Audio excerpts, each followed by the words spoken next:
Welcome back to the channel. तो हम पढ़ रहे थे ये एटम्स एंड मॉलिक्यूल्स चैप्टर, और इसमें ये है पार्ट 3। मेरे चैनल का नाम है विन साइंस, जहाँ पे मैं आपको 9th तक का साइंस बहुत अच्छे से पढ़ा लूँगा, और भी बहुत सी चीज़ें मैं चैनल के लिए प्लान कर रहा हूँ। तो कृपया आप इसको कर दीजिए सब्सक्राइब। हार्ट ही ड्रॉ नहीं करना आता, प्रैक्टिस नहीं है ना। एनीवेज, तो मैं आपको यहाँ पे पढ़ाऊँगा साइंस। अब हमने लास्ट क्लास तक, मतलब पार्ट 2 तक, हमने एटम्स एंड मॉलिक्यूल्स का मोस्ट इम्पॉर्टेंट पार्ट जो है वो पढ़ लिया था। अब इसके आगे सबसे ज़्यादा इम्पॉर्टेंट, मोस्ट इम्पॉर्टेंट 2 हम कह सकते हैं, वो टॉपिक पढ़ेंगे जिसका नाम है मोल कंसेप्ट।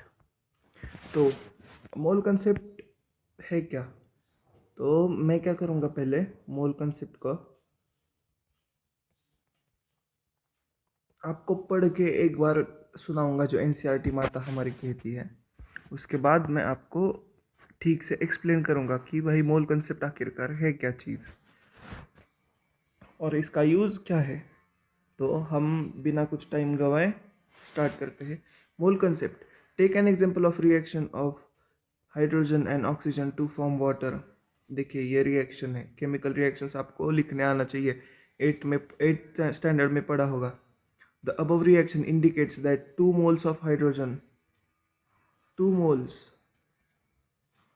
moles मतलब क्या होता है ये मैं आपको बता दूंगा, लेकिन आप बस फॉलो कीजिए। 2 moles, above reaction indicates that 2 molecules, sorry 2 molecules, 2 molecules का मतलब क्या होता है? एक मिनट, मुझे थोड़ा ठीक से फोकस करने दीजिए। तो 2 molecules मतलब मैं आपको ड्रॉ करके दिखाता हूँ। चलो मैं आपको 1 मिनट में ड्रॉ करके दिखा देता हूँ कि भाई ये मॉलिक्यूल्स क्या चीज़ है। 2 molecules of hydrogen, ऐसे 2 molecules of hydrogen combine with 1 molecule of oxygen। तो देखो, हमारा जो हाइड्रोजन होता है ना वो H2 के फॉर्म में होता है। जब ये गैस होता है तो ये कुछ इस तरह से ये मॉलिक्यूल बन जाता है हाइड्रोजन का, H प्लस ऑक्सीजन हम अब ड्रॉ करेंगे। देखिए ऑक्सीजन, ऑक्सीजन आ जाओ। तो ये एक हुआ मॉलिक्यूल O2 का, ऑक्सीजन का O2 होता है, O। तो ये हो गया O2। तो इससे मिलकर क्या बनता है? 2 molecules of H2O। तो इन दोनों का बॉन्ड ब्रेक होगा, इन दोनों का होगा और इन दोनों का होगा। तो फिर ये कुछ इस तरह से हमें देखने मिलेगा।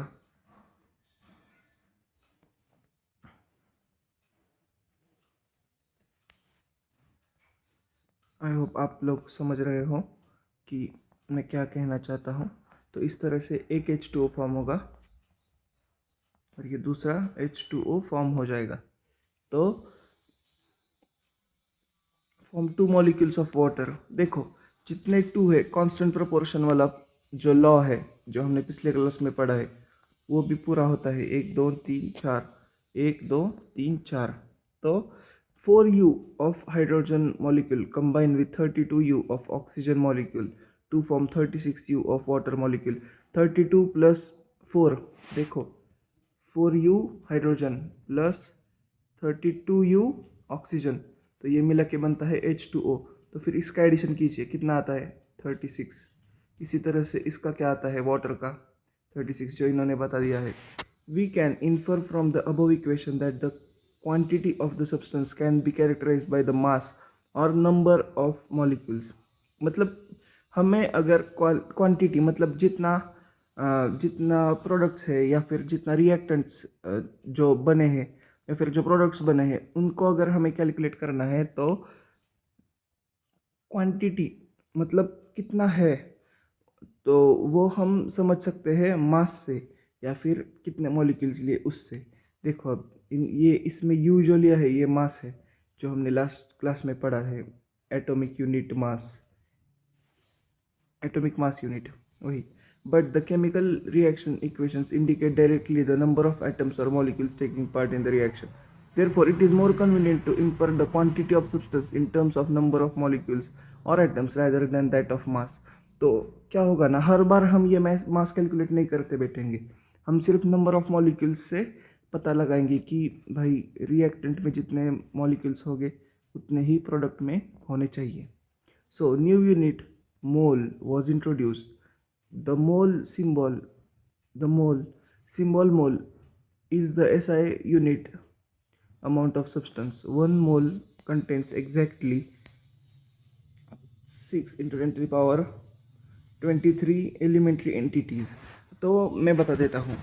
तो हम क्या करते थे कि एक तो हम रिएक्शन में मास शो कर सकते हैं या फिर नंबर ऑफ मॉलिक्यूल्स शो कर सकते हैं. नंबर ऑफ मॉलिक्यूल्स भी शो कर सकते हैं. तो फिर देखिए, जब हम एक ग्लास में पूरा का पूरा रिएक्शन लेंगे तो इसमें करोड़ों पार्टिकल्स होंगे, पानी के करोड़ों मॉलिक्यूल्स होंगे. तो हम ऐसे हम नापते नहीं बैठ सकते ना हर टाइम. तो हमने क्या किया, जिस तरह से केले 12 होते हैं तो उनका 1 डज़न बना देते थे, उसी तरह से 6.0221 इंटू 10 to the power 23 जब हम कोई भी मॉलिक्यूल्स लेंगे, ये केले है KELE, उसी तरह से इतने जब हम मॉलिक्यूल्स लेंगे ना तो ये बन CULES मॉलिक्यूल्स लेंगे तो इसका बन जाएगा 1 मोल, MOLE, 1 मोल. देखो समझो बच्चों, ये बहुत ज़्यादा इंपॉर्टेंट है. ये आपको 11th तक आना चाहिए. 11-12 मतलब ये आना ही चाहिए अगर आप आगे साइंस लेना चाहते हो. तो 10th में तो ये इसके प्रॉब्लम्स भी है अच्छे. तो जिस तरह से मैं कहूँगा कि 12 केले, जिनको हिंदी नहीं आती, केले इज इक्वल टू 1 डजन. उसी तरह से 6.022 into 10 to the power 23 molecules is equal to 1 mole. आपको मैं बस ये किस तरह से इजी होगा समझने के लिए वो मैं बता दे रहा हूँ. तो जब मैं कहूँगा कि मेरे पास 1 डज़न केले हैं तो आप कहेंगे हाँ तेरे पास 12 केले हैं. जब मैं कहूँगा मेरे पास 1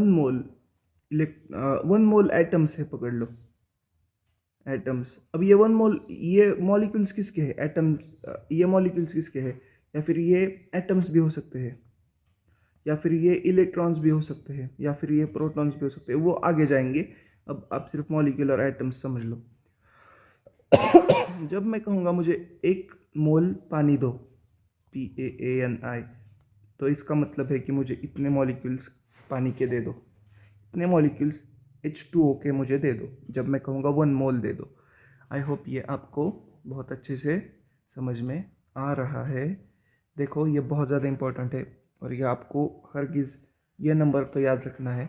इस नंबर को हम कहते हैं, इस नंबर को इस सिंबल से दिखाया जाता है और इसको हम कहते हैं Avogadro's number, AVOGADROS number, NUMBER.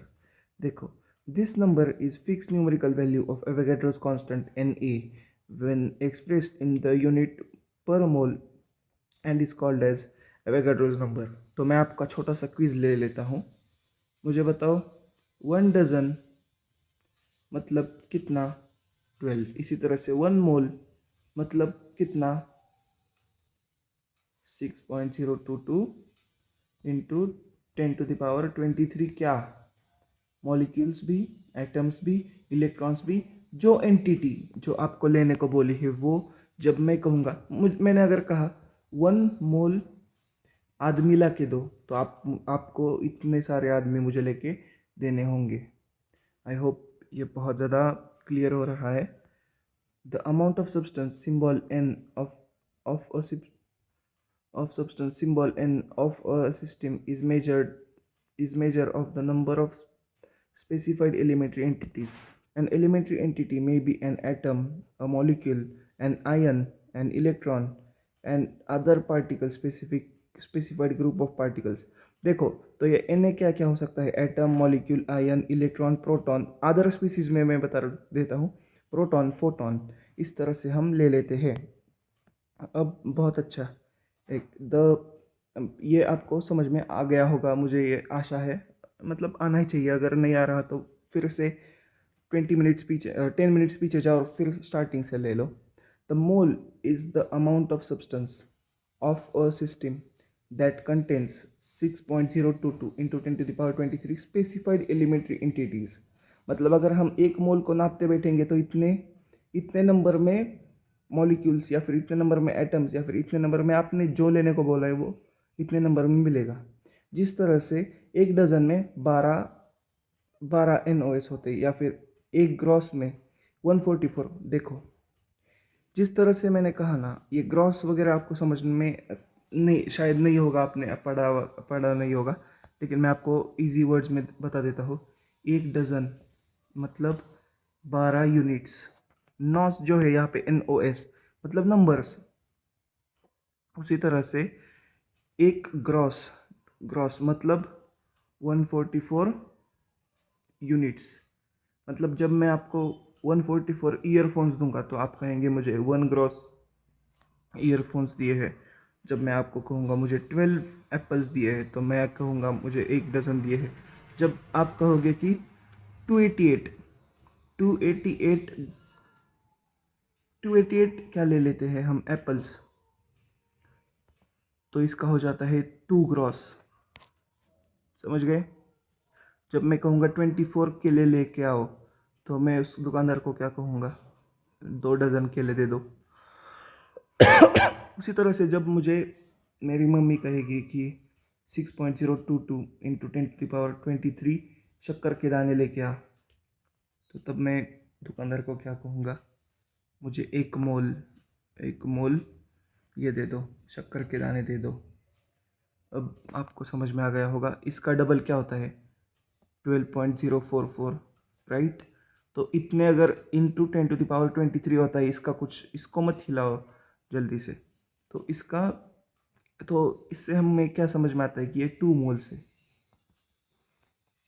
I hope ये आपको बहुत अच्छे से क्लियर हुआ होगा। 1 मोल ऑफ कार्बन एटम्स, जब मैं कहूँगा कि मुझे 1 mole of carbon atoms they दो तो आप मुझे 6 इंटू 10⁻23 कार्बन के एटम्स दोगे लाके, ऐसे छोटे छोटे, या फिर आप मुझे 12 gram of carbon atoms they दोगे। अब ये भी बहुत अच्छा है कि जो मोल जो होते हैं ना, मोल्स, तो इनको निकालने का बहुत सारे ऑप्शंस होते हैं। जैसे जब हम, अब एटॉमिक मास आपको पढ़ाया गया है, जब मैं कहूँगा कि मुझे 1 मोल कार्बन चाहिए तो इसका मतलब ये भी होता है कि 12 gram of carbon atoms, 12 GM लिख देता हूँ, 12 ग्राम ऑफ कार्बन एटम्स मुझे ला के दो, तो उसमें भी हमें मिलेंगे 1 मोल ऑफ कार्बन एटम्स।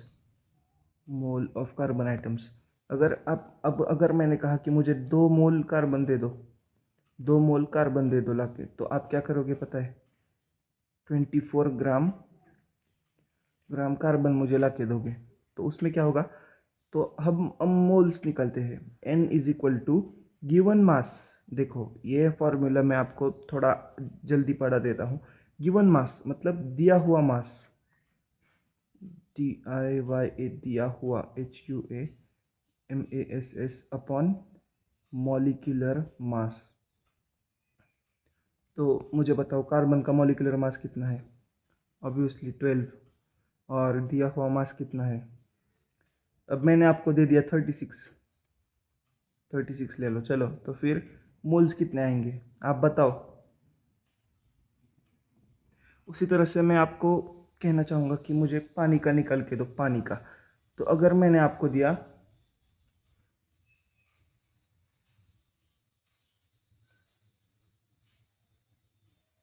मैंने दिया 72 ग्राम ऑफ पानी, तो मैंने आपको पूछा कि मोल्स कितने हैं, बताओ मोल्स कितने हैं।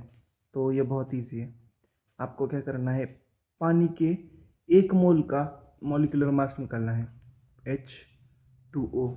ऑक्सीजन का कितना आएगा, 16 एंड हाइड्रोजन के 2 + 2 18। तो फिर moles is equal to given mass upon molecular mass. तो ये मुझे बताओ कितना आता है, 4। तो फिर ये 4 मोल्स ऑफ पानी है। आई होप ये आपको ये समझ में आया होगा कि ये मास मोल का फॉर्मूला है। और अब हम आगे का पढ़ेंगे। Besides, besides being related to the number, one mole has one more advantage over a dozen or a gross. This advantage is mass of one mole is particularly of a particular substance is also fixed. हाँ, तो जब मैं कहूँगा कि 1 मोल का मास बताओ, तो ये होता है मॉलिक्यूलर मास के जितना या फिर एटॉमिक मास के जितना जो आपको एलिमेंट बोला है। जब मैं कहूँगा कि भाई मुझे 1 मोल ऑफ ऑक्सीजन दे दो, तो आप मुझे कितना दोगे, 16 ग्राम ऑक्सीजन निकाल के दे दोगे। तो तब मुझे मिलेंगे 6.02 × 10⁻23 एटम्स या मॉलिक्यूल्स। जी हाँ, ऑक्सीजन गैस होता है तो फिर ये O2, तो फिर इसके मॉलिक्यूल्स मिलेंगे। Next, the mass of 1 mole of substance is equal to relative atomic or molecular mass in grams, जो मैंने अभी आपको कहा, एक मिनट पहले ही कहा। The atomic mass of the element gives us mass of 1 atom of that element in the atomic mass units. To get the mass of 1 mole of atom of that element, that is molar mass, we have to take the same numerical values but change the units to u से g में convert करना है। तो the molar mass of atoms is known as gram atomic mass. For example, atomic mass of hydrogen is u, so the gram atomic mass of hydrogen is 1g। मतलब इन्होंने क्या कहा कि ग्राम एटॉमिक मास,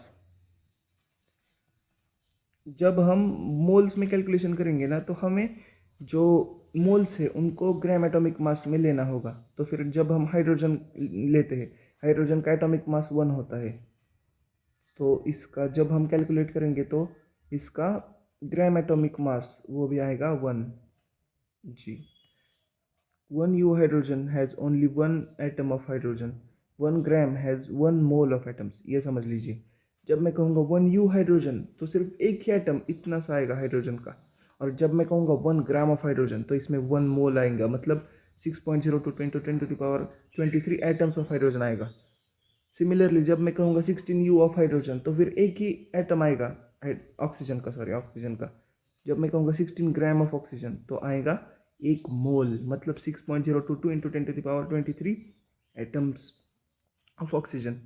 अब मैं इसको एक simple सा मेरे लैंग्वेज में आपको एक्सप्लेन करूँगा। 1 डजन केले, 1 DOZE डजन बनानाज, नहीं मैंगो लेते हैं, ANGO, 1 डजन एप्पल। तो ये केला, मैंगो, एप्पल, ये चीज़ें चेंज होती रहती है, लेकिन 1 डजन का वैल्यू चेंज होता है कि नहीं, 12। इसी तरह से 1 मोल ऑफ ऑक्सीजन, हाँ, लेकिन मैं अगर आपको कहा कि भाई 12 केलों का मास, 12 मैंगोज का मास और 12 एप्पल्स का वेट अगर हम चेक करेंगे तो इसमें तो डिफरेंस आएगा वेट में डिफरेंस आएगा, लेकिन क्वांटिटी सेम रहेगा। आई होप ये आपको समझ में आ रहा है बच्चों, ये बहुत इंपॉर्टेंट है। इसका क्वांटिटी तो सेम आएगा ना, मतलब अगर 12 केले आ रहे हैं तो 1 डज़न में 12 ही आएंगे आम, 1 डज़न में 12 ही आएंगे एप्पल, लेकिन इन लोगों का वेट डिफरेंट होगा। समझ गए? उसी तरह से 1 मोल ऑक्सीजन, 1 मोल हाइड्रोजन, 1 मोल और क्या ले सकते हैं, कार्बन। तो इनमें ना 6.022 × 10⁻22 × 10⁻23, 6.02022 × 10⁻23, 6.022 × 10⁻23 एटम्स ही आएंगे। लेकिन इनका जो वेट है ना, वेट GHT वेट, तो वेट में थोड़ा सा आएगा डिफरेंस। तो ये डिफरेंस कितना होगा, 1 मोल ऑफ ऑक्सीजन का वेट आएगा 16 ग्राम, 1 मोल हाइड्रोजन का आएगा 1 ग्राम, और 1 मोल कार्बन का आएगा कितना, 12 ग्राम। ये अब तक आपको याद आना चाहिए वेट्स कितने होते हैं, एटॉमिक वेट्स। तो आई होप ये डजन का और मोल का जो मैंने आपको रिलेशन में बता दिया, तो ये आपको समझ में आ रहा है बच्चों। ये बहुत इजी है, बस आप खुद का ज़्यादा दिमाग लगाए, कॉम्प्लिकेट मत करो, ये ऑलरेडी बहुत इजी है। To find the gram molecular mass or molecular mass of a molecule, we keep the numerical value same as the molecular mass, but simply change the unit as above from U to G। मतलब जब हमको gram molecular mass निकालना है या फिर gram atomic mass निकालना है, तो सिर्फ U हटाओ, G लगाओ। फॉर एग्जांपल हाइड्रोजन H2O का, पानी का दिया है उन्होंने 18U आता है, तो ये 18U कहाँ से आया? तो अरे हाँ, ये इन्होंने ये जिस तरह से बताया इसी तरह से इन्होंने ये मॉलिक्यूल्स के लिए बताया। 18U ये पानी के 1 मॉलिक्यूल का मास होता है, लेकिन 18 ग्राम ये पानी के 1 मोल का मास होता है। और 1 मोल में कितने आ जाते हैं? 6.02 इंटू 10⁻23 मॉलिक्यूल्स। इनका वेट इतना होता है पानी के लिए। Chemist need Chemists need the number of atoms and molecules while carrying out the reaction, and for this they need to relate the mass in grams. It is done as follows। तो अब मैं आपको कहानी बताता हूँ, फिर से हम कहानी मोड में आ जाते हैं। तो एक साइंटिस्ट बैठा था रशिया में, एक साइंटिस्ट बैठा था यूरोप में, एक साइंटिस्ट बैठा था ऑस्ट्रेलिया में, एक साइंटिस्ट था हमारा इंडियन। तो क्या होता है, इंडियन साइंटिस्ट कुछ एक्सपेरिमेंट कर लेता है, तो उसको समझ में आता है कि भाई उसने जब केमिकल रिएक्शन किया तो उसमें 12 ग्राम क्या लिया, कार्बन लिया, फिर उसने 18 ग्राम पानी लिया। तो इस तरह से कुछ वैल्यूज आएगी। तो ये था इंडिया के एवरेज लैब की टेम्परेचर 25 डिग्रीज पे। अब ये जब ये बुक पे लिख के जब ये रशिया को भेजेगा, तो रशियन साइंटिस्ट कहेगा वो रुको मैं भी कर लेता हूँ। लेकिन इनके यहाँ पे क्या है ना, टेम्परेचर चेंज है, इनके लैब एनवायरनमेंट्स में चेंज है लैब, और इनके यहाँ पे हम समझ लेते हैं 2 मिनट के लिए कि इनके यहाँ पे टेक्नोलॉजी उतना अच्छा नहीं है। तो इन्होंने क्या किया, स्पून से निकाला थोड़ा सा कार्बन, फिर इन्होंने स्पून से निकाला थोड़ा सा H2O, और ये इन्होंने मिक्स कर दिया, और जो रिज़ल्ट इनको मिला था ना, ये इनको नहीं मिलेगा। अब ये सोच में पड़ गए भाई, इनको मिला, इनको क्यों नहीं मिला ये रिज़ल्ट? तो इसका रीज़न ये है कि 12 ग्राम ऑफ कार्बन्स या फिर 18 ग्राम ऑफ हाइड्रोजन्स, ये हर दुनिया के पार्ट में हमको जो रिएक्शन के लिए एनवायरनमेंट्स है ना, वो अलग मिलेंगे। तो अब इनको कैसे बताया जाए कि भाई इतना इतना लेना है ये, इतना इतना लेना है ये? तो इन्होंने क्या किया, सिंपली मोल्स यूज़ करना स्टार्ट कर दिया। अब मोल्स में क्या हो जाता है, वैल्यूज़ जो होती है वो डायरेक्टली थोड़ी थोड़ी बढ़ जाती है, और वो स्टैंडर्ड हो जाती है पूरी दुनिया के लिए। तो जब रशियन साइंटिस्ट 1 मोल ऑक्सीजन लेगा, नहीं 1 मोल कार्बन लेगा, तो इसमें ऑटोमेटिकली 6.022 इंटू 10⁻23 मॉलिक्यूल्स ले ही लेगा कार्बन के। फिर जब वो कहेंगे कि भाई 1 मोल H2O ले लो, तो वो ऑटोमेटिकली 6.022 इंटू 10⁻23 H2O के मॉलिक्यूल्स ले ही लेगा। तो इससे क्या हो जाएगा, पूरी दुनिया में वैल्यूज सेम आएगा, फिर रिजल्ट भी सेम आ जाएगा। तो इस तरह से काम करता है मोल। और ये मोल आगे भी जाके आपको बहुत ज़्यादा आने वाला है यहाँ वहाँ हर चैप्टर में, तो आप प्लीज़ इसको बहुत अच्छे से यहाँ से ही समझ लीजिए। Thank you. अब मैं अपना भाषण बंद कर देता हूँ, आपको पढ़ाना स्टार्ट कर देता हूँ। For this they need to relate the mass in grams to the number. It is done as follows: 1 mole is equal to 6.022 into 10⁻23 number, relative mass in grams. Thus, a mole is the chemists counting unit. देखो, तो किसी भी chemist के लिए मोल ही counting unit होता है, उसके लिए ग्राम वाम इतना इम्पोर्टेंट नहीं रहता। The word mole was introduced around the 1896 by Wilhelm Ostwald who derived the term Latin word moles meaning heap or a pile. A substance may be considered as a heap of atoms or molecules. ये भी बहुत important line है। A substance may be considered as a heap of atoms or molecules. The unit mole was accepted in 1967, मतलब recently. Provide a simple way of reporting large number of massive heap of atoms and molecules in a sample. अब ये examples है, ये मैं आपको solve हम साथ में करेंगे। तो ये मैं आपको कहना चाहूँगा कि यहाँ पे आप अपना नोटबुक खोल के इसको सॉल्व करने लग जाओ। तो calculate the number of moles of the following 52 grams of He, find the mole from mass. तो फाइंडिंग मोल फ्रॉम मास मैं आपको सिखा देता हूँ। तो एटॉमिक मास कितना आता है He का, हीलियम का एटॉमिक मास आ जाता है 4। तो फिर मोल आ जाता है, मोल इज इक्वल टू, देखो दिया हुआ mass, given mass upon molar mass. तो इसका मोलर मास आ जाता है 4 अपॉन दिया हुआ मास इन्होंने है 52 ग्राम, 4 ग्राम।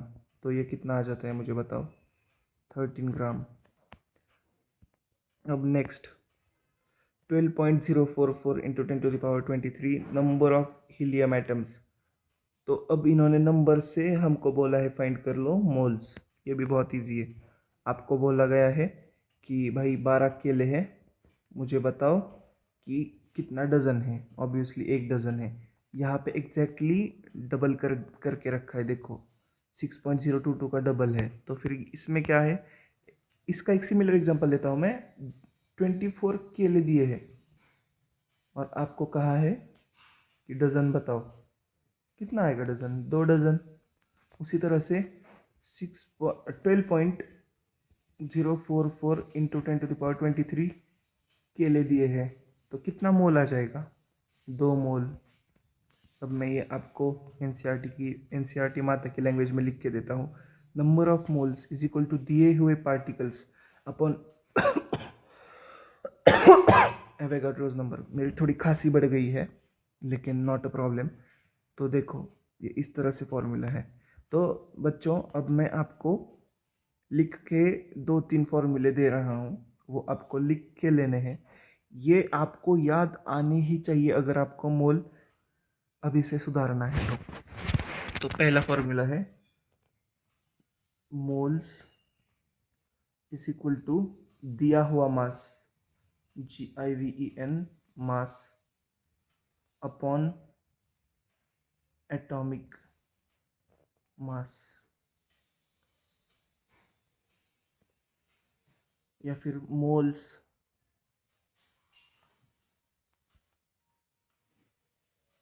मुझे कॉल आया है, एक वो थोड़ा डिस्टर्ब हो गया था, मुझे आ गई थी एक कॉल आ गई थी इसीलिए। तो अब मैं आपको बता दूंगा कि जब मॉलिक्यूल्स होंगे, MOLECULES, जब मॉलिक्यूल्स होंगे तो उनका मोल्स कैसे निकालोगे। तो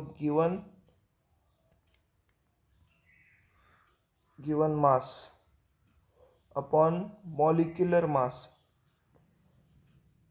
इससे हमें मिल जाएंगे मोल्स जब मॉलिक्यूल्स दिए होंगे। और जब हमें सिर्फ पार्टिकल्स दिए होंगे तो moles is equal to given number of particles upon Avogadro's number. अब ये इस तरह से होता है जैसे नंबर ऑफ गिवन पार्टिकल्स, मतलब आपको 36 केले दिए हुए और n आपको पता है कि 12 होता है डज़न में। तो इस तरह से आपको मिल जाएगा Na। तो ये फॉर्मूलाज है भाई, ये आपको हर चीज़ याद ही होने चाहिए, इनको आप छोड़ ही नहीं सकते। उसके बाद हम अंतिम पड़ाव में आ चुके हैं हमारे चैप्टर के, जो है ये कैलकुलेटिव क्वेश्चंस। जो मैं आपको अगर सॉल्व करके दूं तो भी कोई प्रॉब्लम नहीं है, और आपको भी अगर आपको ये समझ में आ गया है तो कोई प्रॉब्लम होना नहीं चाहिए। उसके बाद आ जाती है समरी। ये समरी बिल्कुल भी मिस मत कीजिए, ये ठीक से पढ़ लीजिए आपका टेक्स्ट बुक खोल कर, और ये एक्सरसाइज भी आप अब सॉल्व कर सकते हो। इतनी कुछ खास बात नहीं है इसमें, आपको मोल कंसेप्ट अच्छे से आया होगा समझ, अगर आपने ये पूरा का पूरा टॉपिक देखा हुआ है। अगर आपको जो मैंने सिखाया वो समझ में आ गया है तो विन साइंस को सब्सक्राइब कर दो, लाइक कर दो, शेयर कर दो, एंड मैं आपसे मिलता हूँ नेक्स्ट टॉपिक में। ये ऑफिशियली टॉपिक यहाँ पे एंड हो गया है। अब आपको मैं मिलूँगा नेक्स्ट टॉपिक में। ये तीन चार लेक्चर्स में मोस्ट ऑफ द टॉपिक्स हम कवर कर रहे हैं, ताकि आपको भी इतना बोर ना हो और आप भी समझ पाओ और आप भी ठीक से पढ़ पाओ। If you really think you have understood mole concepts, तो ये आपको समझ में आ ही जाएंगे क्वेश्चंस। अगर नहीं आए तो मुझे बता दीजिए, मैं आपको ये वापस से पढ़ा भी सकता हूँ, कोई बड़ी बात नहीं है।